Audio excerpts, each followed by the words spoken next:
बिस्मिल्लाहिर्रहमानिर्रहीम। अस्सलाम वालेकुम स्टूडेंट। हम कोर कोर्स डायलिसिस का लेक्चर स्टार्ट करने लगे हैं। हमारा जो नेक्स्ट टॉपिक है वो है कुछ इंपॉर्टेंट मेडिकल टर्मिनोलॉजीज है। ठीक है, इससे पहले हमने कुछ डिजीज को डिस्कस किया था, उनकी ट्रीटमेंट्स वगैरह, उनकी साइन एंड सिम्टम्स। तो आज हमारा टॉपिक है कुछ अहम मेडिकल की टर्म्स हैं। तो इन सब टर्म्स को अगर हम ये कहें कि हम मेमोराइज कर लेंगे तो वो इम्पॉसिबल होता है, लेकिन कुछ वर्ड्स होते हैं जिसके थ्रू कुछ टर्म्स इजी हम याद करके उनके मीनिंग्स के थ्रू उनमें मुख्तलिफ जो होते हैं, डिफरेंस जो होते हैं, उनको मेमोराइज कर सकते हैं। सो इसमें हम देखते हैं कि जो वर्ड्स पार्ट्स होती हैं, यानी कि वर्ड्स की रूट क्या होती है, मोस्टली वर्ड को हम किस तरह से कंबाइन करते हैं, कुछ प्रीफिक्सेस होती हैं और कुछ सुफिक्सेस। तो सबसे पहले कुछ कॉमन प्रीफिक्सेस। प्रीफिक्स का मतलब होता है जो चीज किसी लफ्ज से पहले लग जाती है ना, तो वो उसकी प्रीफिक्स है। जैसे फॉर एग्जांपल ए अगर किसी चीज से पहले लिख जाता है, जैसे कि हमारे पास है, हम कहते हैं ना कि ए सिम्टोमेटिक, यानी कि जिस चीज की कोई अलामत ना हो। ए का मतलब होता है विद आउट, एब्रीवेशन है ना ए। ए मीन विद आउट, यानी कि अवे फ्रॉम, जो चीज उसमें ना हो। जैसे एग्जाम्पल मैंने आपको बताई है कि हमारे पास होते ए सिम्टोमेटिक, कोई बीमारी है ना, तो हम उसको कहते हैं कि एसिम्प्टोमेटिक्स मीन कि उस बीमारी की कोई भी अलामत नहीं है, वो विद आउट जो होती है डिजीज है, तो हम उसको एसिम्प्टोमेटिक। इसी तरह से सेकंड है एंड। एंड का मतलब भी विद आउट होता है। उसके बाद है एंटी। एंट मीन बिफोर या इन फ्रंट ऑफ। उसके बाद है एंटी, ठीक है, एंड बिफोर, और एंटी मीन अगेंस्ट, जो किसी चीज के अपोजिट होता है। Auto mean self. ब्रेडी mean slow, जैसे हम कहते हैं ना ब्रेडिकार्डिया। डाइस का मतलब होता है पेनफुल या डिफिकल्ट, ठीक है, जिसको हम कहते हैं ना डिस्फेजिया। डिस्फेजिया मीन के किसी चीज को निकलने में मुश्किल फील होती है। इसी तरह एंडो का मतलब होता है अंदर, जैसे हम कहते हैं ना endoscopy with an inner. AP का मतलब होता है बैर, जैसे हम कहते हैं एपिडर्मिस। उसके बाद ई यू, यू नॉर्मल या गुड। उसके बाद है हेट्रो। हेट्रो का मतलब होता है डिफरेंट। होमो का मतलब होता है सेम। हैपर का मतलब होता है ज्यादा। और हैपो का मतलब होता है कम या बिलो। इंफ्रा का मतलब होता है अंडर या बिनेट या बिलो, जैसे हम कहते हैं ना इंफ्रा रेडिएशन, इंफ्रारेड, जो बिलो नीचे किसी चीज के। नेक्स्ट हमारे पास है इंटर। इंटर मतलब होता है इमोंग या बिटवीन। उसके बाद है इंट्रा, विद इन या इनसाइड। इसी तरह macro, large. Micro, MICRO mean small. Pan का मतलब होता है all. Bi mean two. Hemi mean half. Mono mean one. Multi mean many. इसी तरह नली का मतलब होता है none. Poly mean many. Quad mean four. Semi mean partial या हाफ। इसी तरह ट्राई का मतलब होता है थ्री, और यूनी का मतलब होता है वन। ये तो कुछ प्रीफिक्सेस थी मोस्ट कॉमन जो मेडिकल के फील्ड में यूज होती है। उसके बाद है सुफिक्स। सुफिक्स का मतलब होता है किसी चीज के एंड के ऊपर हम एक टर्म यूज करते हैं, एंड के ऊपर हम अटैच करते हैं। जैसे कि फॉर एग्जाम्पल कंडीशंस के लिए हम यूज करते हैं एल्जिया, जैसे इज इक्वल टू पेन। इसी तरह डिजीज के आखिर में अगर ITSI लग जाता है तो इसका मतलब होता है इन्फ्लेमेशन। उसके बाद है प्रोसीजर एक्टोमी, सर्जिकल रिमूवल। उसका मतलब होता है अगर हम एक्टोमी किसी के आखिर में लगा देते हैं। पैथी का मतलब होता है डिजीज। इसी तरह प्लेजिया, डेवलपमेंट ग्रोथ। प्लाज्म का मतलब होता है फॉर्मेशन या डेवलपमेंट। इसी तरह पोटोसिस, ठीक है, या ptosis mean dropping. Genic mean producing. IA mean state condition. उसके बाद आइसिस मीन एबनॉर्मल कंडीशन। उसके बाद IS mean state of, it is inflame. ITIS, ये बेसिकली ITIS है, इनके इन्फ्लेमेशन, ये ऊपर भी रिपीट हुआ है, ये जो नहीं लिखा हुआ था ITIS, उसका मतलब होता है इन्फ्लेमेशन, ये है। उसके बाद है लोगिस्ट मीन वन हु स्टडी, इस तरह हम कहते हैं बायोलॉजिस्ट। या उसके बाद माइक्रोबायोलॉजिस्ट, फार्माकोलॉजिस्ट। लॉजिस्ट मीन जो स्टडी करता है। लॉगी मीन स्टडी ऑफ। लेस इसका मतलब होता है डिस्ट्रक्शन। इसी तरह डायग्नोसिस, ये कुछ डेफिनेशंस हैं, ठीक है, आपको आनी चाहिए।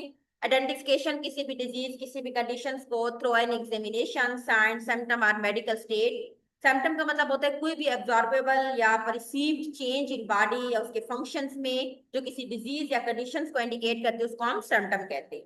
साइन मीन कोई भी ऑब्जेक्टिव इंडिकेशन किसी भी मेडिकल कंडीशन की, दैट कैन बी, जिसको हम एब्जॉर्ब करते हैं या मेजर करते हैं हेल्थ केयर प्रोफेशनल, उसको हम साइन कहते हैं। प्रोग्नोसिस मीन के कोई कोर्स या outcome of medical condition, often indicate the expected recovery या प्रोग्रेशन को शो करता है। ट्रीटमेंट आपको पता है कि ट्रीटमेंट मीन के कोई प्रोसीजर जो किसी बीमारी को क्योर करता है, उसको ट्रीट करता है या उसको डिजीज को एलिवेट करने में हेल्प आउट करता है। इसी तरह ये कुछ टर्म्स है, इस तरह एबीजी। एबीजी का मतलब होता है हमारे पास आर्टीरियल ब्लड गैस। इसी तरह एएमआई एक्यूट मायोकार्डियल इन्फेक्शन, इसको हम एमआई भी कहते हैं, मायोकार्डियल इन्फेक्शन भी कहते हैं। CVP central venous pressure. CXR chest X-ray. CCU corn care unit को हार्ट के पेशेंट्स के लिए होता है। CHF congested heart failure. उसके बाद बीएम बॉयल्ड मोमेंट्स, ठीक है। इस तरह एड्स का आपको पता है, एक्वायर्ड इम्यून डेफिशिएंसी सिंड्रोम। ए लाइन आर्टरी लाइन होती है। CAD coronary artery disease. CC cubic centimetre. ARDS adult respiratory distress syndrome. DM diabetes mellitus. DVT deep venous thrombosis. इसी तरह बीपी ब्लड प्रेशर होता है। सीएसएफ सेरेब्रोस्पाइनल फ्लूइड होता है। BX biopsy. ET endotracheal tube. DX diagnose के लिए ये short term use होती है। और नेक्स्ट हमारे पास है KUB kidney ureter and bladder. FBS fasting blood pressure. HS history. ICP intracranial pressure. NPO नील पर OS जिनके नथिंग बाय माउथ। नेक्स्ट हमारे पास है OR ऑपरेटिंग रूम। NG जो होती है नेजोगैस्ट्रिक ट्यूब्स होती हैं। NICU neonatal intensive care unit. PTH parathyroid hormone. STD sexually transmitted disease. इसी तरह से नेक्स्ट कुछ टर्म्स हैं, जिस तरह सीपी का मतलब होता है चेस्ट पेन और केमिकल इग्योर भी कहते हैं या सेरिब्रल पाल्सी भी कह सकते हैं। सीआरटी कैप्री रिफिल टाइम या इसको हम कैथो जो होती है ड्रेरी ट्यूब भी कहते हैं। उसके लिए इसको हम cathode ray tube, sorry cathode ray tube भी कहते हैं। EEG electroencephalogram. EKG electrocardiograph. ECG electrocardiograph. HBG haemoglobin. HIV human immunodeficiency virus. GI gastrointestinal. ICU intensive care unit. MRI magnet resonance imaging. NS normal saline. PTT partial thromboplastin time, ठीक है, ये जो thromboplastin बनता है। PVD peripheral vascular disease. PA pulmonary embolism. SVC superior vena cava, ठीक है, ये कुछ टर्म्स थी। नेक्स्ट कुछ डेफिनेशन हैं, जिस तरह से प्रिस्क्रिप्शन कोई भी रिटर्न ऑर्डर जो एक हेल्थ केयर प्रोफेशनल लिख के देता है प्रिपरेशन के लिए या administration of specific medication to the patient. Patient history का मतलब होता है कि हम पेशेंट का फुल रिकॉर्ड, उसका बैकग्राउंड देते हैं कि उसको कौन सी बीमारी थी, उसने कौन सी ट्रीटमेंट यूज की थी, उसके लिए कौन सी सर्जरी करवाई थी, फैमिली हिस्ट्री में ये डिजीज है या नहीं है। फिजिकल एग्जामिनेशन मीन कि फिजिकली तौर पर पेशेंट को चेक करना, ओवरऑल उसकी हेल्थ, उसकी साइन ऑफ डिजीज को डिटेक्ट करना। मेडिकल हिस्ट्री मीन कि पेशेंट की हेल्थ से रिलेटेड जो भी कंप्रिहेंसिव हम एक अकाउंट बनाते हैं उसकी पास्ट और present illness, medication, surgery, lifestyle, ये सारी चीजें उसमें हम देखते हैं। वाइटल साइन में हम बेसिक फिजियोलॉजिकल मेजरमेंट जैसे information, patient essential body function, heart rate, respiratory rate, इन सारी चीजों के बारे में देखते हैं। नेक्स्ट हमारे पास है एनेस्थीसिया। तो मेडिकेशन एडमिनिस्टर करना जिसमें लॉस ऑफ सेंसेशन कॉन्शियस करने के लिए पेशेंट को आमतौर पर जो सर्जिकल प्रोसीजर से पहले पेशेंट को दी जाती है। वाइटल साइन जो कि पेशेंट की फिजियोलॉजिकल मेजरमेंट के लिए होती हैं, हमें ये बताते हैं कि पेशेंट की बॉडी के फंक्शंस ठीक तरीके से काम कर रहे हैं या नहीं कर रहे हैं। For example heart rate, respiratory rate, blood pressure वगैरह को चेक करना। नेक्स्ट हमारे पास है एनेस्थीसिया, मेडिकेशन एडमिनिस्टर करना, ठीक है, सर्जरी ये हो गया। उसके बाद है हमारे पास नेक्स्ट है इंसिजन, कट लगाना, जो सर्जरी के प्रोसीजर में लगाया जाता है। बायोप्सी का मतलब होता है कि स्मॉल सैंपल को, किसी भी टिश्यू के सैंपल को रिमूव करना एक डायग्नोस पर्पस के लिए। रेडियोलॉजी का मतलब होता है जिसमें हम रेडिएशन या इमेज टेक्निक को यूज करते हैं ट्रीटमेंट के पर्पस के लिए, डायग्नोसिस के लिए। लेबोरेटरी टेस्ट में ये भी डायग्नोस्टिक प्रोसीजर्स होते हैं, मुख्तलिफ सैंपल ब्लड, यूरिन, टिश्यू वगैरह के ऊपर करते हैं। इन पेशेंट का मतलब होता है जो हॉस्पिटल के अंदर एडमिट होते हैं लॉन्ग टर्म ट्रीटमेंट में, और पेशेंट जो आते हैं ट्रीटमेंट करवाते हैं लेकिन वो एडमिट नहीं होते और वहीं से वापस चले जाते हैं, आमतौर पर डॉक्टर के क्लिनिक, हॉस्पिटल में या उनके डॉक्टर के ऑफिस। एम्बुलेंस एक व्हीकल होती है, इसमें वो तमाम ऑक्यूपाइड होती है विद द ट्रांसपोर्टिंग सिक या injured individual to medical cell. Emergency room में इमीडिएट इमरजेंसी केयर प्रोवाइड की जाती है पेशेंट को। स्पेशलिस्ट किसी भी फील्ड का जो एक प्रोफेशनल होता है वो उसमें एक्सपर्ट होता है। फार्मासिस्ट जो हेल्थ केयर प्रोफेशनल जो के पास मेडिकेशन को डिस्पेंस करता है, मेडिकेशन प्रोवाइड करता है, उनके बारे में तमाम इंफॉर्मेशन होती है उसके बारे में। हेल्थ इंश्योरेंस का मतलब है कि एक कवरेज, एक प्लेटफॉर्म होता है that pay for medical and surgical expensive insured by the insured individual.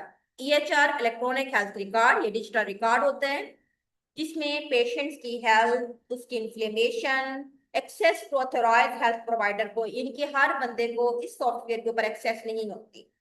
उसके बाद है कुछ हमारे पास है टेली मेडिसिन, इसमें हम टेक्नोलॉजी यूज करते हैं to provide healthcare remotely, allowing patient to consult with healthcare professional through the video or phone calls के थ्रू होती है, इसको हम टेलीमेडिसिन कहते हैं।